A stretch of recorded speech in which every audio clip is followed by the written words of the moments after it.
Number 1, অঙ্গ সংগঠনের নেতা কর্মীরা বিএনপির প্রাথমিক সদস্য হতে পারবে না।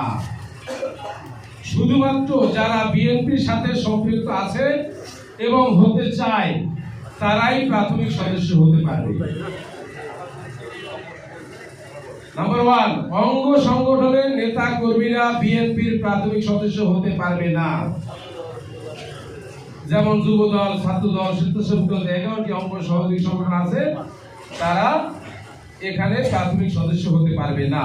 শুধুমাত্র যারা বিএনপির সাথে সম্পৃক্ত আছে এবং হতে চায় তারাই প্রাথমিক সদস্য হতে পারবে। অর্থাৎ বিএনপির প্রতিষ্ঠাতা শহীদ রাষ্ট্রপতি জিয়াউর রহমানের 19 দফা এবং বিএনপির ভারপ্রাপ্ত চেয়ারম্যান জনাব তারেক রহমানের 31 দফা বিশ্বাস করে যারা সদস্য হতে আগ্রহী তারাই সদস্য হতে পারবে। 2, মহিলাদের সদস্য করার ক্ষেত্রে গুরুত্ব দিয়ে কাজ করতে হবে। 3, প্রাথমিক সদস্য করার ক্ষেত্রে টিম করে বাড়ি বাড়ি গিয়ে সদস্য সংগ্রহের কার্যক্রম করতে হবে। একই সাথে গুরুত্বপূর্ণ স্থানে এবং দলীয় কার্যালয় থাকলে সেখানে বুথ স্থাপন করে প্রাথমিক সদস্য সংগ্রহ কার্যক্রম মাসব্যাপী চালু করতে হবে। মাসব্যাপী চালু করতে হবে প্রত্যেকটা ওয়ার্ডে ওয়ার্ডে।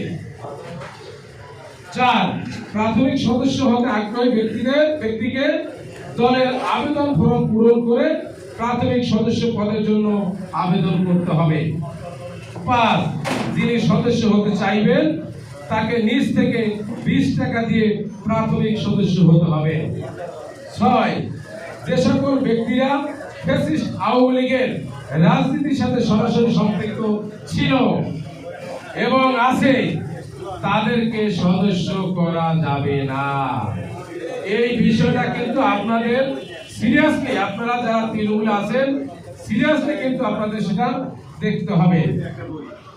7, প্রচারণার মাধ্যমে প্রাথমিক সদস্য পদ গ্রহণের বিষয় সকলকে অবগত করার জন্য ব্যাপক উদ্যোগ গ্রহণ করতে হবে। যেমন সামাজিক যোগাযোগ মাধ্যম, ফেসবুক,